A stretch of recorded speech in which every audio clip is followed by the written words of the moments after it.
കൈകാലുകളിലെ സ്റ്റിഫ്നെസ്സിന് പെട്ടെന്ന് ആശ്വാസം നൽകുന്ന ഒരു ചികിത്സാ രീതിയാണ് വാക്സ് തെറാപ്പി. എന്താണ് വാക്സ് തെറാപ്പി?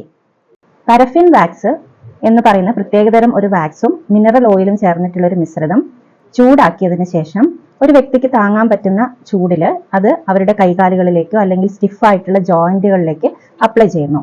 ഇത് പല രീതിയിൽ അപ്ലൈ ചെയ്യാം. പെയിന്റ് ചെയ്യുന്ന മെത്തേഡിൽ അപ്ലൈ ചെയ്യാം. അതല്ലെങ്കിൽ അവരുടെ കൈകളോ വിരലുകൾ, കാലിന്റെ വിരലുകൾ ഇതിനകത്തേക്ക് മുക്കി വെക്കുന്ന രീതിയിൽ ലെയർ ആയിട്ട് അപ്ലൈ ചെയ്യാം.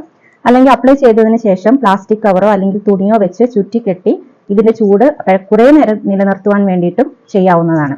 അപ്പോൾ ഇങ്ങനെ ചെയ്തത് ആഴത്തിലുള്ള ഒരു ചൂട് സന്ധികളുടെ ചുറ്റും നൽകുക എന്നതാണ് വാക്സ് തെറാപ്പി കൊണ്ട് ഉദ്ദേശിക്കുന്നത്.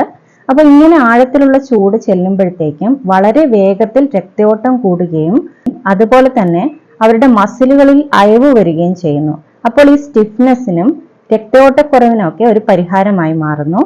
അപ്പോൾ ഇത് നമുക്ക് ആർക്കൊക്കെ ചെയ്യാം? അതായത് ഓസ്റ്റിയോ ആർത്രൈറ്റിസ് ഉള്ള പേഷ്യൻസിന്, അതല്ലെങ്കിൽ റുമറ്റോയിഡ് ആർത്രൈറ്റിസ് ഉള്ള പേഷ്യൻസിന്, അതുപോലെ തന്നെ ഇംപ്ലാന്റുകൾ ഇല്ലാത്ത സർജറികൾ ചെയ്തിട്ടുള്ള പേഷ്യൻസിന് ഇതുപോലെ സ്റ്റിഫ്നെസ് വന്നതിന് ശേഷം ചികിത്സിക്കുവാൻ വേണ്ടിയിട്ട് നമുക്ക് വാക്സ് തെറാപ്പി നൽകാവുന്നതാണ്.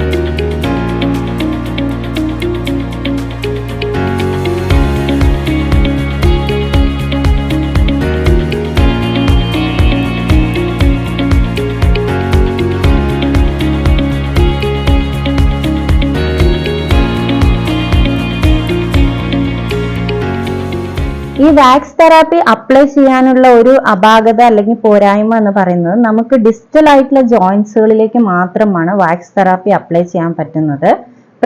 മറ്റ് ശരീരഭാഗങ്ങളിലേക്ക് വാക്സ് തെറാപ്പി അപ്ലൈ ചെയ്യാൻ ഒരു പ്രായോഗിക ബുദ്ധിമുട്ടുണ്ട്. എന്നാൽ മുട്ടുവേദന, അതുപോലെ തന്നെ മറ്റ് ജോയിന്റ് പെയിനുകൾ, അതായത് കൈവിരലുകളുടെ ജോയിന്റ് പെയിന്, കാൽ വിരലുകൾ, ഉപ്പൂറ്റി വേദന തുടങ്ങിയ കാര്യത്തിനൊക്കെ വളരെ ഫലപ്രദമായ ഒരു ചികിത്സാ രീതിയാണ് വാക്സ് തെറാപ്പി. CRC ഫിസിയോതെറാപ്പി ക്ലിനിക്കിൽ വാക്സ് തെറാപ്പി അവൈലബിൾ ആണ്.